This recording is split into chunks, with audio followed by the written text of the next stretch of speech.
Ladies and gentlemen, welcome back to another Bodycam video here on the channel. Finally, some W's in the chat. The Bodycam devs, they have come out of their locked-in state for the development of Bodycam. They just put a video on their YouTube channel stating the upcoming changes that are coming to Bodycam. There's a lot to kind of unpack. If you want to see the whole video, I'll link it down below, but I'm going to kind of break down some of the main changes regarding the zombies, animations, loadouts, and weapons, and a little bit more. Drop a comment down below if you are excited for these changes. I am actually really hyped. I think my number one favorite out of this update is going to be the animations that you're going to see shortly, but let's dive right into it. So the first thing here is the zombies mode. If you guys are zombies players, they are releasing a second zombies map. It's set in France in an old abandoned village in the forest. It has a full day-night cycle, flashlight for survival, obviously at night, just like you can in multiplayer. It's larger, it's more ambitious, there's more zones, and there's different zombies that will be coming to certain areas of the map. I played the first one, and it's horrifying. Honestly, if they can nail this down right, zombies in this game will actually be more of a horror game than an arcade shooter for the boys. I thought when I was little playing World at War Zombies, that was scary. Playing that alone or split screen, nah, dude, I'm telling you, when it's nighttime in Bodycam zombies, it's horrifying. But there's going to be new features as well for zombies. It's going to be a perk system. There's going to be new weapons designed specifically for the zombies,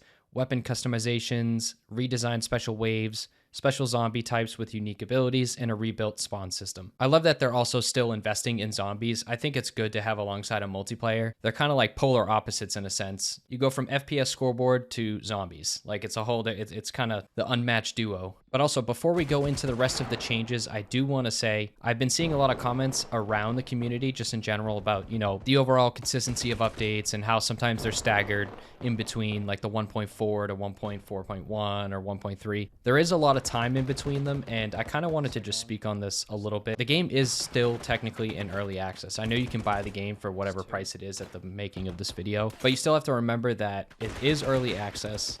It's a small studio. I think they're up to like 12 or 16 people now, which is good. It's expanding. There's just a lot to do. There's a lot of goals I think that they're setting. And honestly, I think having more impactful updates spread out is better than having multiple updates that don't have as much or aren't impactful to the game. But the good thing that they're doing is they're doing these devlogs and they're doing dev leaks in their discords. So people who actually want to follow the game and keep up with it, you can see that they're still active. They're not dormant. They're just locked in, trying to get shit done. Game development is pretty hard. I didn't know that until I started looking into it.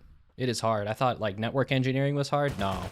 You got to have the creativity and the technical expertise. But enough yapping from me. Animation systems overhaul. So this is my favorite thing that's coming. I think right now it's a little bit clunky. It doesn't feel as impactful. You feel slow. You feel like sluggish. With this new change that's coming is a completely rebuilt animations for all animations. So the reload mechanics, if you're calm and you're not getting suppressed with bullets, you're going to be steady and precise. Under fire, though, you're going to be frantic, rushed, imperfect. You're going to be tweaking. You might miss a mag. A bullet might fall out. Whatever it would be like in real life in high combat. Like you're not as precise as you would be. There's going to be procedural variation, meaning the weapons in hand positions will shift dynamically depending on if you're jumping or the height that he grabs the weapon at, the grip at, reloading, things like that. You'll just see it a little bit. It's not going to be like a crazy change. I doubt you're really going to notice it that much, but you will see like the hand kind of move up and down the grip.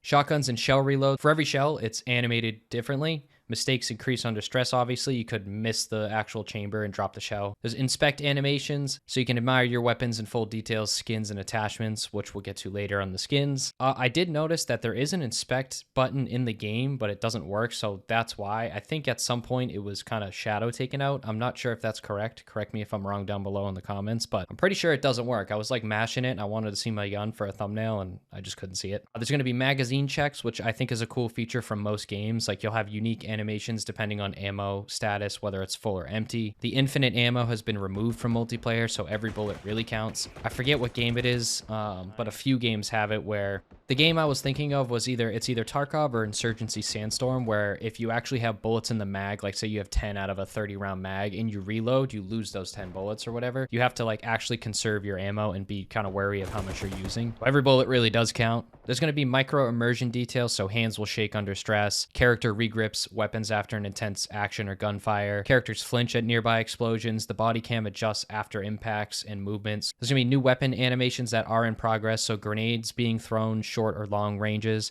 Those are going to change a little bit. I feel like the grenades in this game are pretty clunky.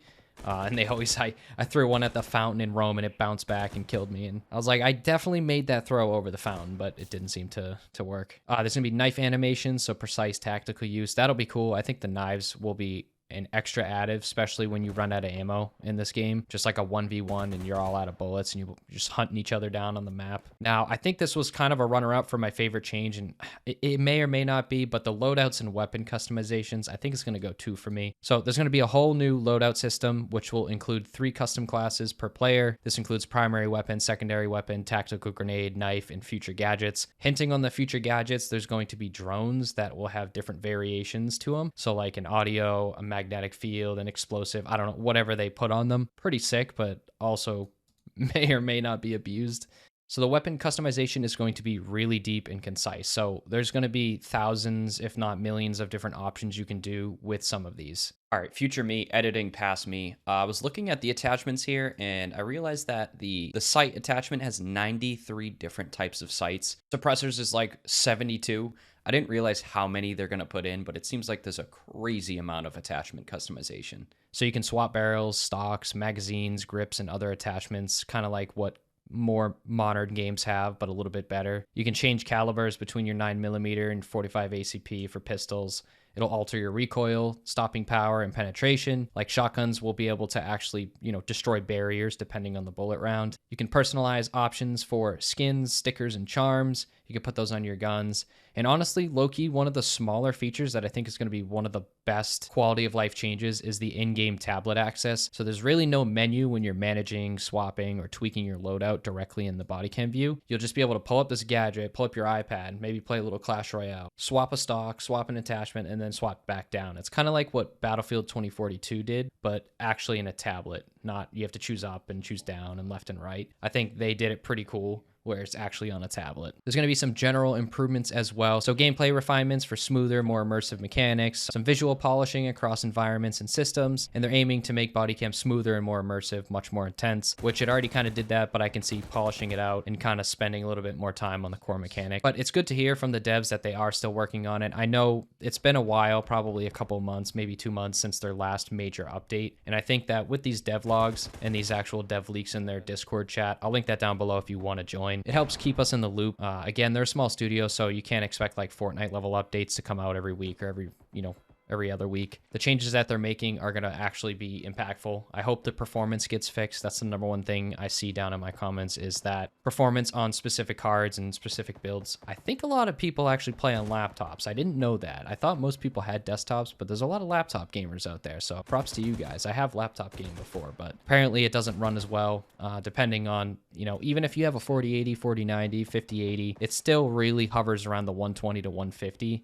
I think if they can smooth it out and maybe get frame generation and low latency with it, maybe even DLSS, but a little bit better. I don't know if they have the 4.0 version in. It's kind of tough in some maps, especially. Warren House has pretty bad performance. I know they had some memory leak problems, so they are pretty open and honest, so they have acknowledged all of these performance issues, and they are coming. They did upgrade the engine from Unreal Engine 5.3 to like 4 or 5, whatever the latest one is, so that should come with improvements as well. That is pretty much it for this Bodycam video. If you like any of these changes, let me know down in the comments, and if this video was informative, leave a like down below. So I will leave a video to the devlog from their channel down below in the comments if you guys want to actually watch it. But with that, that's pretty much it. I hope you guys have a wonderful rest of your night, morning, or evening. If you're seeing this on a Friday, happy Friday. Have a good weekend. With that, I'll catch you guys in the next one. Later.